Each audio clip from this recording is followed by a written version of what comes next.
Now, please join me in welcoming Sally Benson, the Director of the Global Climate and Energy Project and the GCEP Theme Leader for Carbon Capture, Use and Sequestration, and she'll kick off the symposium. Thank you.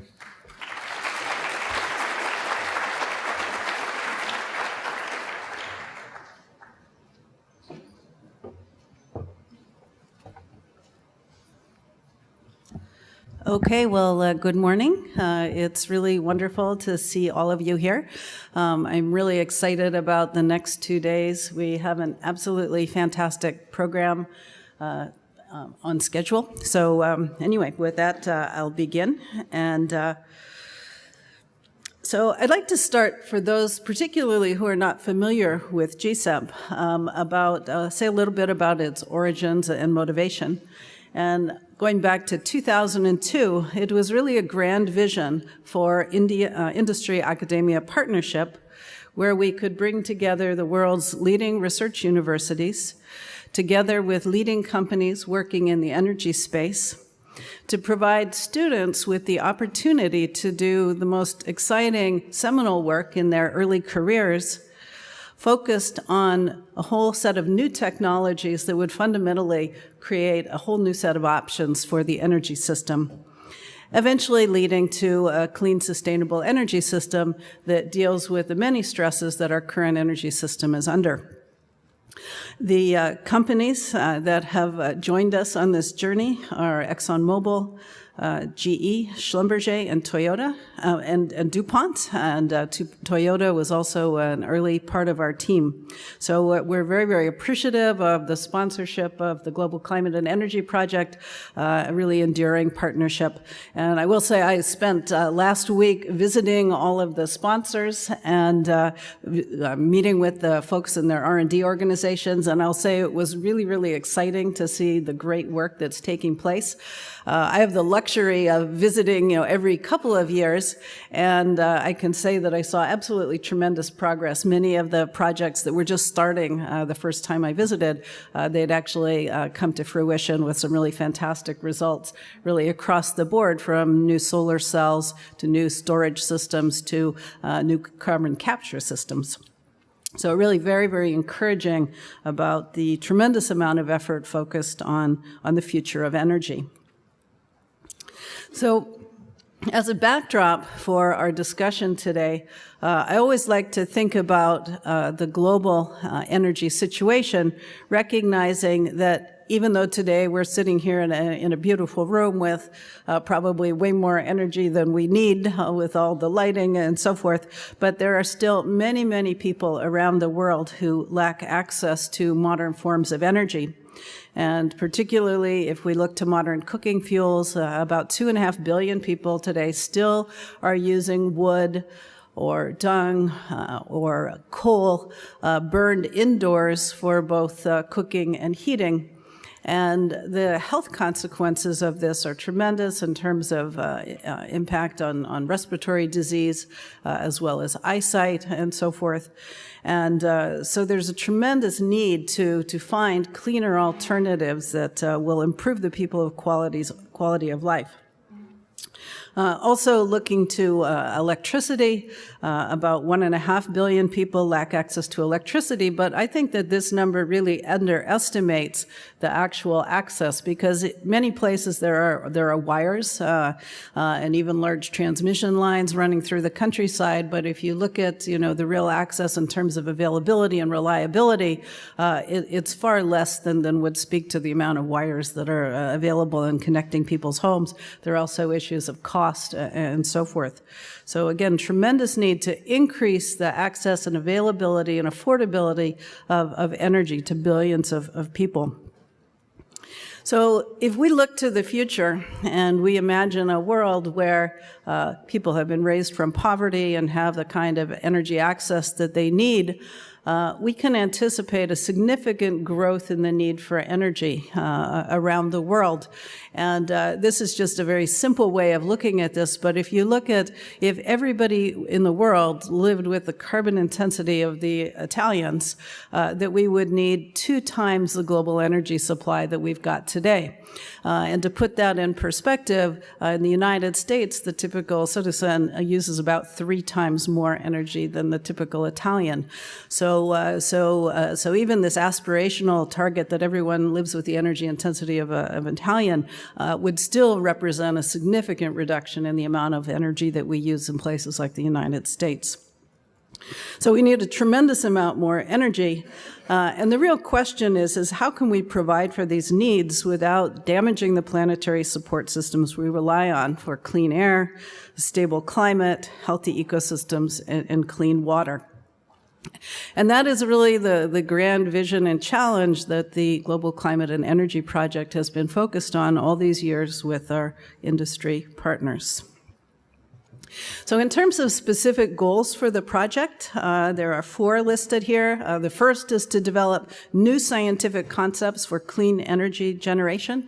And in the lexicon of where this fits into the R&D spectrum, one might think of this as lead generation, creating some really new options that, if pursued, could lead to large commercial opportunities.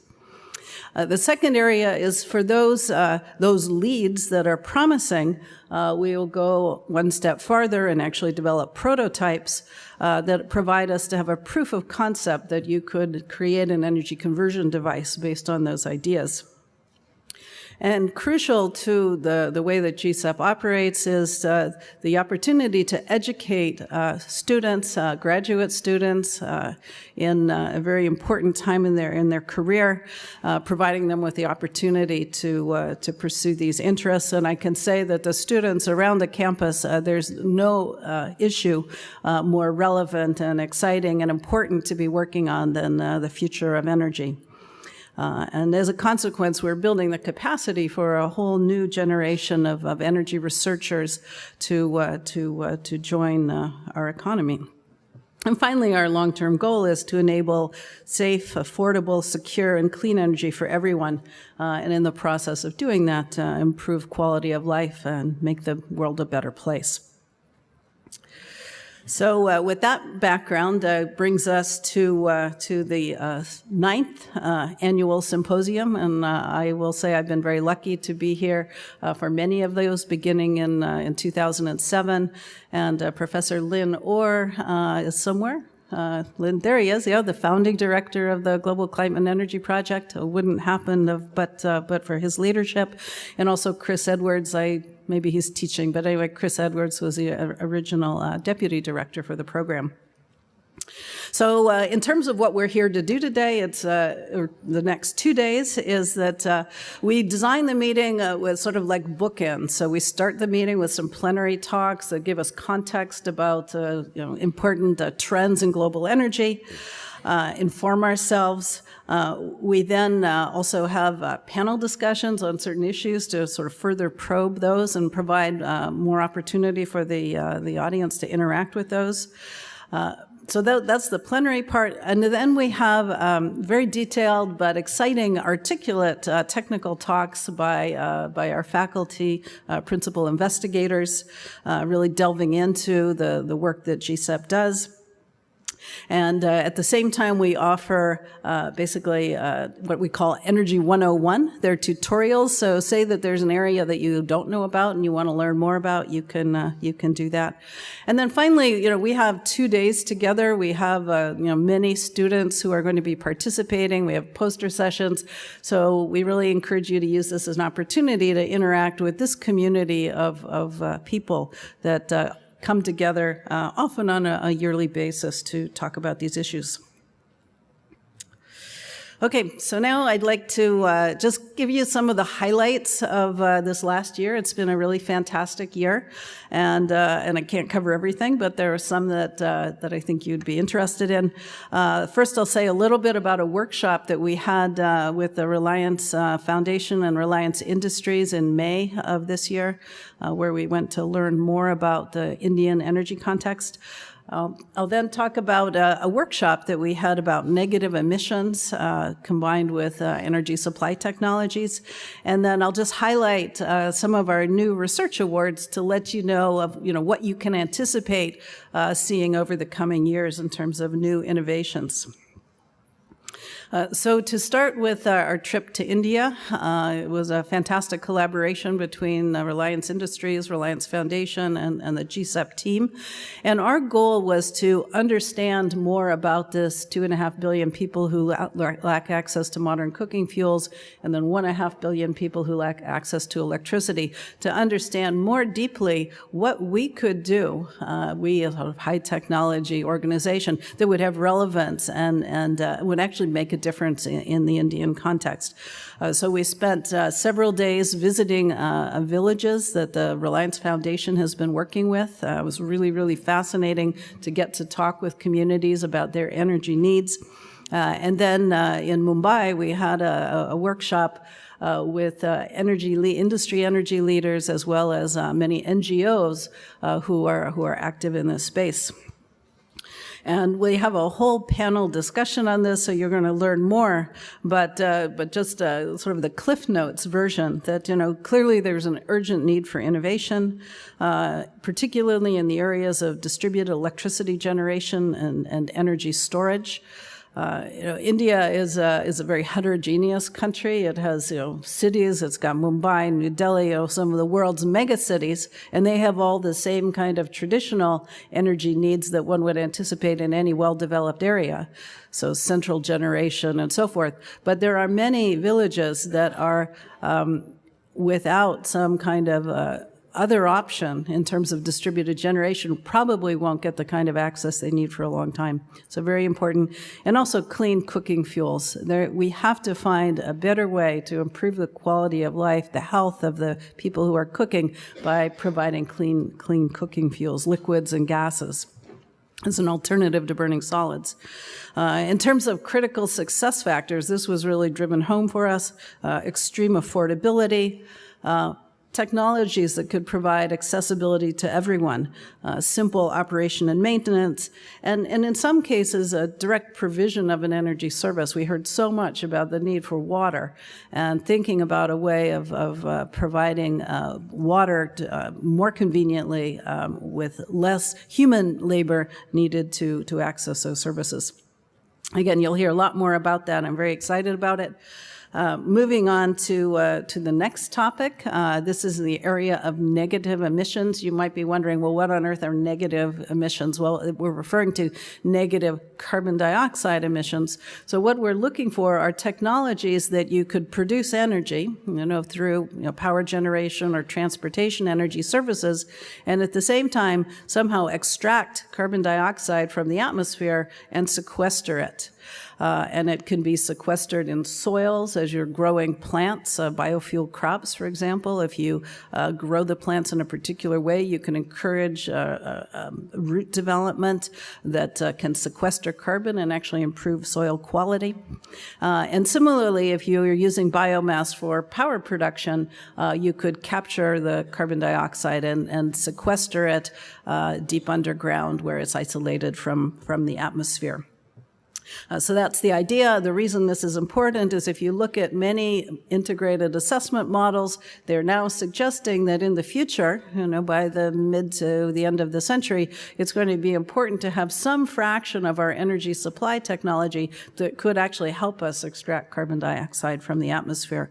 So we thought this was an interesting area. There's not very much research going on in it, a lot of talk about it, a lot of, if you look at these models, actually some invoke that a lot of this will be needed. So we wanted to take a closer look. So we had a workshop by Jenny Milne and Chris Field were our leaders in that. And so if you're interested in that topic, we will be having a tutorial on Wednesday afternoon. Chris and Jenny will be giving that. So Negative Emissions 101, if you're intrigued, encourage you to take a look there. We've also written an extensive report that captured all that we learned in that workshop, and that's available on our website, shown there. And we'll also be having two new projects, new awards, one that focuses on biomass for transportation fuels, combined with carbon dioxide capture and storage in geologic formations, as well as soil carbon sequestration. So a full systems look and optimization about the best pathways to do that in a particular context. We have a second project that will focus on biomass pyrolysis to create transportation fuels. And in addition to producing transportation fuels, you can actually produce biochar. And biochar can be introduced into the soil, and it actually improves soil quality, both in terms of moisture retention, as well as its ability to hold on to nutrients. So that will be something to look forward to. Okay, so now in terms of some of the new awards, things to look forward to, we'll be starting a new project. Professor Hongji Dai will be working on the concept of a photoelectrochemically rechargeable zinc air battery. So today, typically we charge, a battery with electricity. This is a completely new idea. You could charge it using photoelectrochemical processes, and it will help overcome some of the shortcomings of zinc air batteries, in particular that the round-trip efficiency is not very good. So one could imagine you'd have a rooftop system. So you'd have your PV system, and next to it you'd have your battery system. You could charge photoelectrochemically. So that's the idea there. Second, one of the biggest challenges in batteries is that over time they degrade as you load lithium on and off the surfaces. They begin to decompose, and eventually the contacts between the polymer binders and the particles becomes very poor, and that's when your battery doesn't work anymore. So Zhenan Bao and Yi Shui will be working on a new project that uses the idea of self-healing polymers that would actually help to continually restore the properties of the battery over its lifetime. And an example of a fantastic collaboration that Zhenan Bao has actually been working on skin, trying to understand the properties where skin can regenerate itself or self-heal. And so anyway, fantastic team. We're looking forward to what they're doing. Moving on to the area of photovoltaics, we have two new projects, one with Mark Brongersma, Albert Pullman, and Harriet Atwater. They're the team that did all the very interesting work on plasmonics that allow you to trap light in very, very, very thin films. There's some new ideas to accomplish that same objective, so you can create very, very high efficiency cells with very thin films. And they're going to be trying sub-wavelength surface modifications for these kind of devices using nanorods and nanopillars and a variety of architectures to improve the efficiency of solar cells. And then finally, the second project in that area is some new work using perovskites for solar cells. Over the last year or so, perovskites have quickly emerged as a really exciting new material for making photovoltaic devices. And Mike McGeehee and Hema Karadasa have joined together. Again, a fantastic team. Mike McGeehee, a long experience in photovoltaics. And Hema, actually a specialist in perovskite materials. So we'll be looking at the chemistry of the perovskites, and one of the questions is could we, for example, get the lead out of that to make a device that didn't require lead. So excited about that.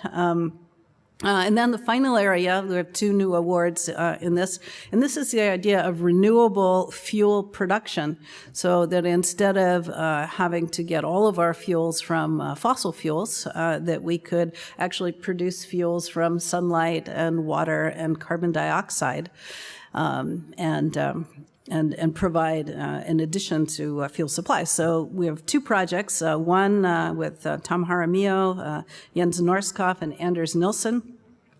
who did some very interesting work in that they identified a catalyst that they could show that you could actually reduce carbon monoxide and carbon dioxide to a variety of interesting hydrocarbons.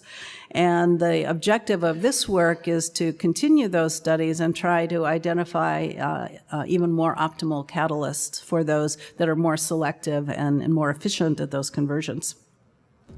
And then the final area works on somewhat a different size of that, particularly looking at hydrogen production, or basically water splitting. And Will Chu and Nick Malash are going to be working on this. And actually both of them have always had a very interesting take on solar energy conversion, in that often with photovoltaic devices, we're thinking of things that operate, basically in near ambient conditions. But both of them believe there are real benefits to, for example, carrying out these water splitting reactions at much higher temperatures. So that's the objective of this new project. So to pull this all together, this is a chart showing our aggregate portfolio of topics that we've worked on over the years. Our current portfolio is quite similar to this. We work across all of the options, and we think that's incredibly important. The blue area is in the area of renewable energy generation, primarily biofuels and photovoltaics. The green area deals directly with how do you reduce carbon emissions when fossil fuels are used. There are a variety of ways to do this. One is you simply make combustion much more efficient. We've done a lot of work on that and continue to push on that frontier. In addition, we work on carbon capture and sequestration, because we believe in the long run this is going to be an absolutely crucial component of an energy system that allows meeting the goals for plentiful energy with low carbon emissions. The red area on the bottom is in the area of photoelectrochemistry, batteries, fuel cells, and on the top is some work on hydrogen generation, and hydrogen storage. So you can see it really does cover the waterfront in many ways. Over the years, we've had over 186 faculty, principal investigators, provided support for the education of 713 grad students and postdocs. We've worked with 40 different universities. From the very beginning, it was very important that this was not just about Stanford University working with our sponsors, but that we would invite others to participate as well. So about 40% of all the funding that we have received actually goes to outside institutions. We've, over the years, there are 82 individual ideas that we've pursued in terms of lead generation and proof of concept, lots of publications, a number of patent applications, and there are actually 4 startup companies that you can trace back to early work here at the Global Climate and Energy Project. So we're very appreciative for everyone who's worked with us, and very proud of all these people who've had many great successes. So that just brings me to the very last part of my introductory remarks. I just want to introduce you to a little more about the symposium. So this morning, we have an absolutely fantastic program lined up. We have Dr. Gro Brundtland. I'll introduce her momentarily.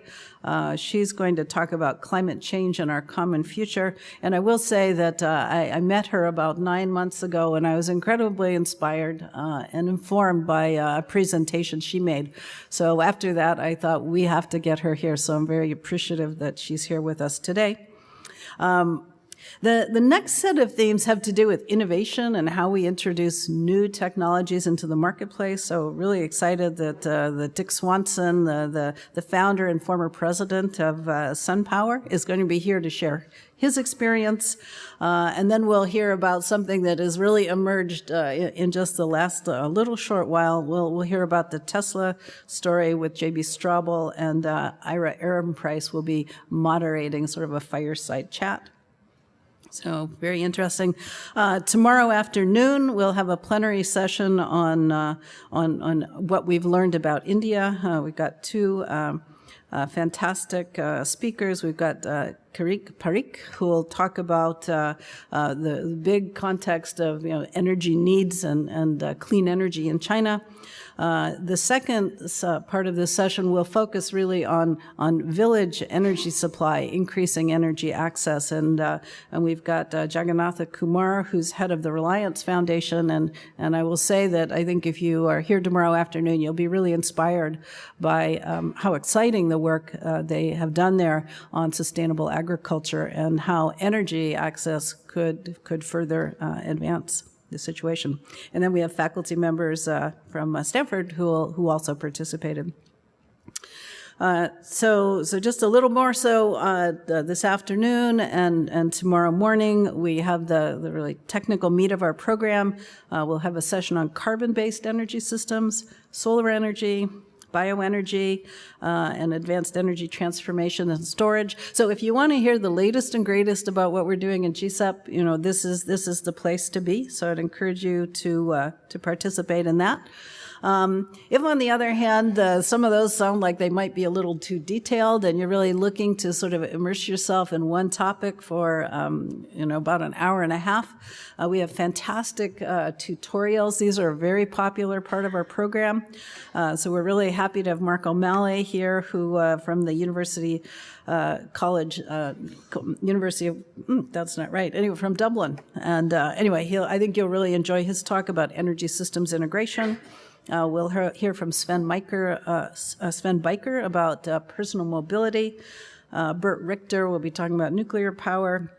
And again, Chris Field and Jenny Milne will be talking about negative emissions. So we try to make this a little bit like a buffet. You have a choice. You don't have to do one thing the whole time. A real highlight of our program always is the student lectures that we have. We have 3 distinguished student lectures. Those are the most fantastic talks. They're so clear. I think you'll really enjoy those. So make sure you participate in that. Then we have our poster session. We also, for the students, have a student networking lunch with the sponsors and the students, and then there'll be a GCEP student social tonight. So for those of you who have come from out of town, welcome, and for those of you who are here, thanks for coming. So with that, welcome to the conference. I'm looking forward to interacting with all of you over the next 2 days. Appreciate you taking the time to come. I know everyone's busy, and welcome again. Thank you.